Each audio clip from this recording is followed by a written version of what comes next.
Bonjour, je vais parler du 8e épisode de Supergirl.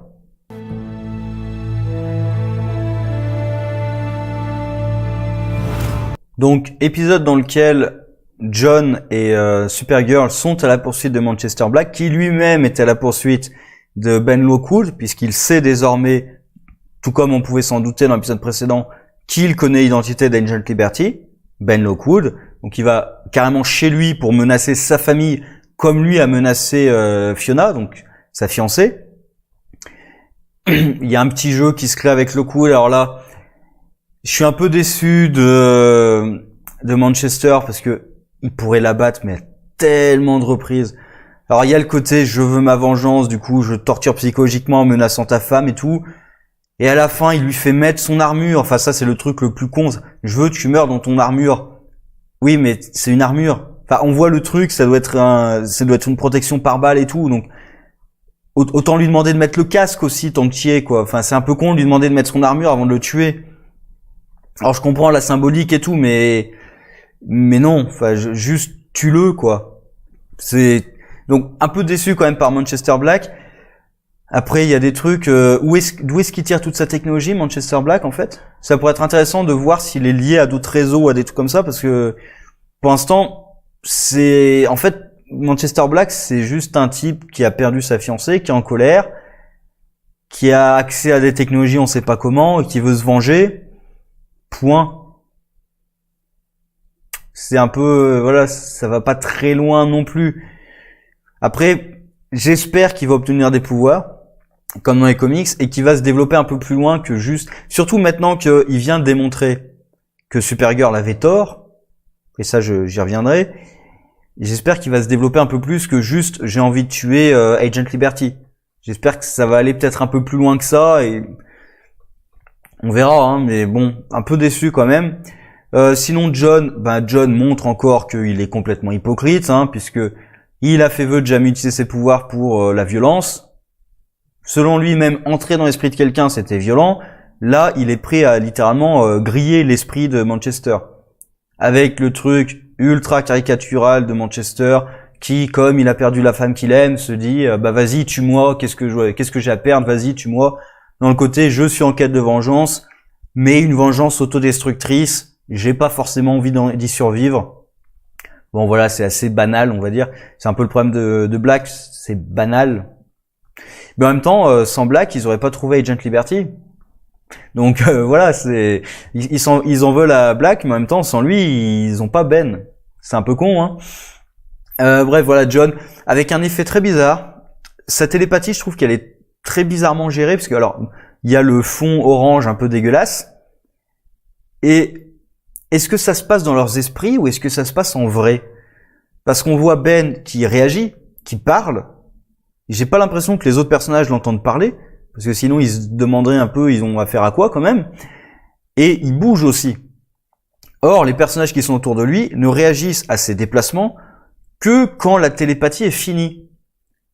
Donc c'est un peu bizarre, parce que j'ai l'impression qu'ils bougent, et j'ai l'impression qu'ils discutent dans leurs esprits, mais qu'ils bougent dans la réalité, mais les personnages autour ne réagissent que quand il a fini de bouger. Donc c'est-à-dire quoi, ils sont paralysés par la télépathie de John pendant ce temps. Voilà, je trouve que c'est très bizarrement géré. C'est-à-dire, à la fois ça se passe dans leurs esprits, mais à la fois ça se passe en vrai. Mais en même temps, ça se passe c'est désynchrone. C'est-à-dire, on attend que ça soit fini dans leurs esprits avant que la réalité reprenne le dessus. Et je trouve ça très bizarre, en fait, la gestion de ça. Bon. Et en plus, voilà, les interactions de John Black, ça mène à nulle part, en fait. Ça va certainement mener à John qui va réfléchir sur sa position d'être non violent. J'imagine, enfin j'espère, surtout Black ayant démontré qu'il avait raison et qu'eux avaient tort. Puisque du coup, quelque chose qui m'avait inquiété en cet épisode et qui m'inquiétait depuis le début de la saison, c'est transformer la lutte contre un mouvement de haine anti-alien au sein de la société en un combat contre un super vilain. Et c'est ce qui m'avait vraiment inquiété pendant toute une partie de l'épisode, c'est qu'on voit les personnages dire, tout début d'ailleurs devant le président, quand on a arrêté Agent Liberty, c'est bon, ça réglera tout. À la fin, même quand Kara l'a enfin arrêté, maintenant ils vont voir qui est derrière ce visage, ce masque, etc., etc. Et tu te dis, mais, enfin, t'es débile. Enfin, vraiment, mais on a vu à quel point elle était naïve quand même. C'est censé être des journalistes. Ils sont naïfs à ce point. Enfin, la dernière fois, c'était sur les commentaires sur son article. Ah mon Dieu, il y a plein de commentaires de haine. Mais tu débarques. Enfin, t'as jamais utilisé Internet de ta vie. Tout le monde est au courant que sur Internet, t'as des messages de haine de tout le monde. Enfin, qui partent dans n'importe quel sens d'ailleurs. T'en as qui font à peine sens. Donc, pourquoi ça l'étonne? Et là aussi, elle se dit, ouais, ils vont voir le visage qui est derrière le masque. Et c'est-à-dire quel visage? Le visage d'un prof d'université qui n'avait apparemment jamais été violent de toute sa vie, puisque la première fois qu'on le voit dans le flashback, la toute première fois qu'on le prend historiquement, chronologiquement, on va dire, il dit à son père de pas utiliser le vocabulaire roaches, cafard. Donc, c'était un prof d'université qui avait aucune histoire, qui allait très bien, qui avait une vie normale, sans violence, sans rien, aucun lien avec des mouvements extrémistes ou quoi que ce soit, et il a subi les attaques d'aliens, son père a été tué, sa maison a été ravagée, ensuite il a été viré de son boulot parce qu'il a professé des paroles anti-aliens, pro-humaines, et là il se fait arrêter par Supergirl, en plus le visage aussi... alors j'allais dire tuméfié, ils y vont gentils dans la violence, hein. Ils auraient pu l'esquinter davantage. Sur le côté, voilà, je suis opprimé par le pouvoir en place. En plus, c'est une alien. Elle croit sérieusement que le mouvement va s'éteindre. Au contraire, ça en fait un martyr. Pour le mouvement, c'est l'exemple parfait. C'est pas quelqu'un qui vient de mouvance et tout, c'est quelqu'un de normal qui a subi des choses horribles à cause des aliens notamment. Ben c'est l'image parfaite pour ce mouvement en fait.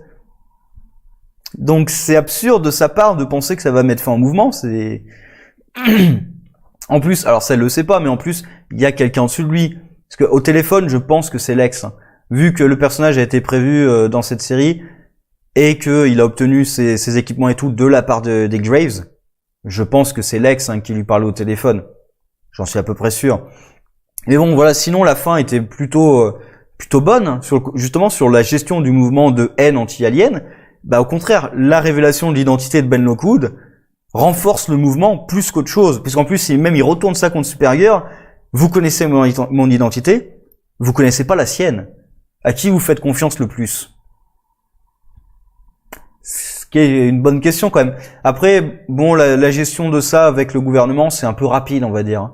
C'est-à-dire, le président lui met un ultimatum tout de suite. C'est quand même l'une de vos armes les plus puissantes, puisqu'elle travaille pour vous. C'est pas une bonne idée de s'en faire votre ennemi. En plus, son cousin, c'est Superman, donc là, vous faites un ennemi des deux à la fois. Donc, poser l'ultimatum comme ça, c'est un peu con. Peut-être qu'on discute, non? Et elle, pareil, elle répond à l'ultimatum assez sec. Vous pourriez discuter.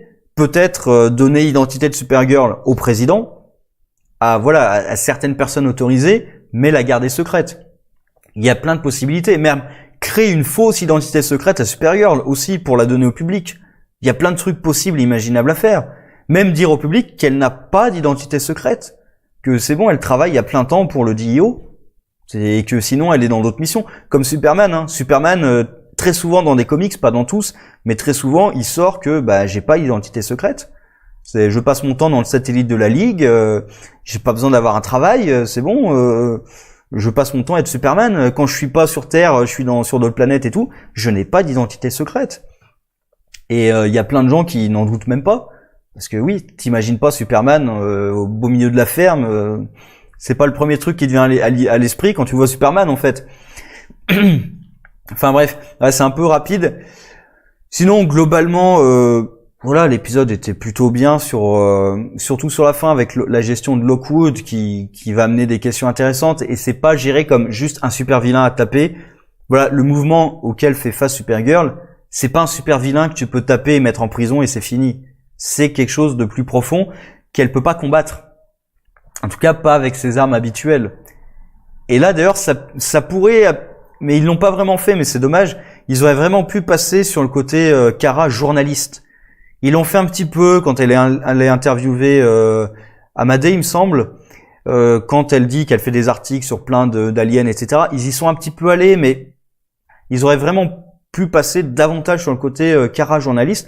Et peut-être maintenant que elle est un peu persona non grata, peut-être qu'elle pourrait davantage développer ce côté-là, Kara journaliste, pour essayer de convaincre avec ses idées plutôt qu'avec ses points. Sinon, il y a le personnage de Nia aussi. Je vois pas tellement quoi en dire. Hein. On sait pas grand-chose d'elle. On apprend, enfin si, on apprend des trucs de nouveau, que c'est une alien qui a des pouvoirs. On s'en doutait un peu, hein, vu que dès sa rencontre avec Brainiac, on voit qu'elle a des liens avec la Legion of Super Heroes. On s'en doutait un petit peu, du coup. Où est-ce que ça va mener?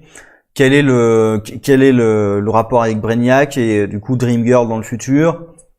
Bon, à voir. Hein. Moi, je suis pas impatient d'avoir plus d'informations là-dessus. Par contre, je suis impatient de voir comment ils vont intégrer Lex. Est-ce que vraiment Lex est en lien avec Agent Liberty? Est-ce qu'il va être en lien avec le projet de Lina? Est-ce que Manchester Black est en lien avec le projet de Lina? Parce qu'en plus, Lina, elle cherche quelqu'un qui n'est pas un héros. Manchester Black? Non, pourrait peut-être y avoir un lien entre les deux. Et la Red Daughter aussi. La Red Daughter, je crains le côté quiproquo de les gens assimilent la Red Daughter, ou en tout cas, elle se fait passer pour Supergirl. Je crains un peu ce côté quiproquo-là. Mais en même temps, je vois pas trop comment ils pourraient gérer ça, vu que les deux personnages existent en même temps. Il faudrait que Supergirl quitte cette planète pour que elle se fasse passer pour elle. Donc je le vois pas trop arriver, ce quiproquo, heureusement. Je pense pas, j'espère pas en tout cas.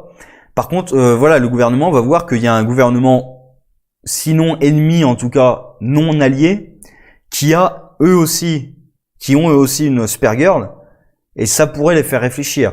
Et je pense aussi le mouvement anti-alien, ça pourrait encore le faire progresser davantage. À voir comment ils vont gérer tous ces éléments-là.